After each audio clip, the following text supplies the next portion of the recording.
तो दो arch enemies Kong और गॉडजिला जो अब एक घनिष्ठ मित्रता के बंधन में बन चुके हैं, जिनको अब एक ऐसे दुश्मन से सामना करना है जिसको वो एक दूसरे की मदद के बिना हरा ही नहीं सकते। तो इन दोनों की फिल्म गॉडजिला एक्स कॉन्ग का ट्रेलर आ चुका है, जो गॉडजिला वर्सेस कॉन्ग के इवेंट्स को फॉलो करेगी। और अगर इस ट्रेलर को दो वर्ड्स में डिस्क्राइब करूं तो भाई इट वाज विजुअली स्टनिंग, मतलब जैसा मॉन्स्टर वर्ल्ड से एक्सपेक्ट करते हैं बिल्कुल वैसा। और अगर आप इस यूनिवर्स में नए एंटर हुए हो तो आपको ये मूवी देखने से पहले Kong Skull Island, Godzilla, Godzilla king of monsters और इन सबके पापा जी गॉडजिला वर्सेस कॉन्ग को देखना पड़ेगा, जिसके बाद आपको इस मूवी को समझने में तो बिल्कुल दिक्कत नहीं आएगी। तो भाई आते हैं अब इसके ट्रेलर पे, जिसमें हमें स्टार्टिंग में एक सिस्मोमीटर दिखाया जाता है जो major underground movement slash vibrations को रिकॉर्ड कर रहा है। और ये जो वाइब्रेशंस है ये most probably clash of titans की वजह से आ रही है, जिसको फॉलो अप करता है एक वॉइस ओवर जिसमें वो बता रही थी कि लाइफ इस प्लेनेट पर सिर्फ सरफेस के ऊपर नहीं बल्कि नीचे भी है, जिसका मतलब है कि अर्थ सरफेस के नीचे एक रियल में जिसको हॉलो अर्थ भी कहा जाता है, जो अपने कैंग बाबू का घर भी है। तो इसी रियल में कॉन्ग को एक बड़ी शैडो अपनी तरफ आती हुई दिखती है, जिसको देख के उसे लगता है कि ये दुश्मन है, बट असल में वो एक छोटा टाइटन है जिसको ट्रेलर के एंड में इन्होंने मिनी कॉन्ग का नाम दिया। और फिर बड़ी मेहनत और मुश्किलों के बाद कॉन्ग को शायद पता चलेगा कि किस हरामी ने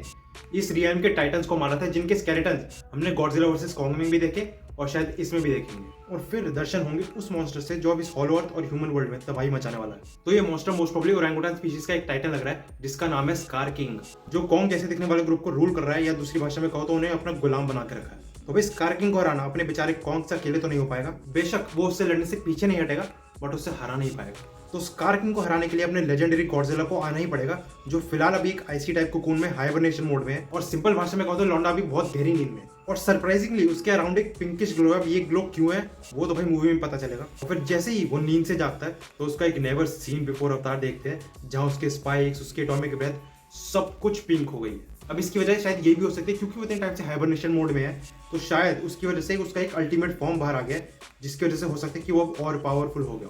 और ट्रेलर के स्टार्ट में और एंड में कॉन्ग के हाथ में हमें एक गॉन्टलेट दिखती है येलो कलर का, जो पहले मुझे देख के लगा रहा यार इन्होंने ट्रांसफॉर्मर का घुसा दिया इसमें, बट आई थिंक उसको ये मशीनरी इसलिए दी गई होगी ताकि उसकी स्ट्रेंथ काफी हद तक बढ़ जाए, क्योंकि उसका और कोई लॉजिक मुझे तो समझ नहीं आ रहा।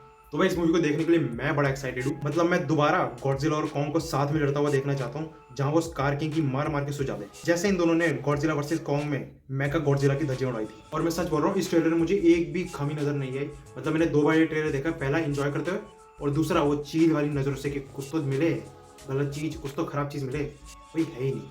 पर इस मूवी की कोई अभी ऑफिशियल रिलीज डेट नहीं बताई है, सिर्फ 2024 के लिए कंफर्म करा है इसको। जिसकी ऑनलाइन रिलीज डेट आ रही है वो 12 अप्रैल 2024 है। अब इंडिया में उसी डेट को रिलीज होगी या उसके बाद रिलीज होगी ये देखते हैं, बस रिलीज हो जाए हैं। ऐसा ना हो गॉडजिला -1 की तरह भाई रिलीज ही नहीं करते इंडिया में। बाकी आपको कैसा ट्रेलर लगा ये कमेंट करके जरूर बताना। तो इसी के साथ मैं निकलता हूँ। I see you guys in the next videos, bye.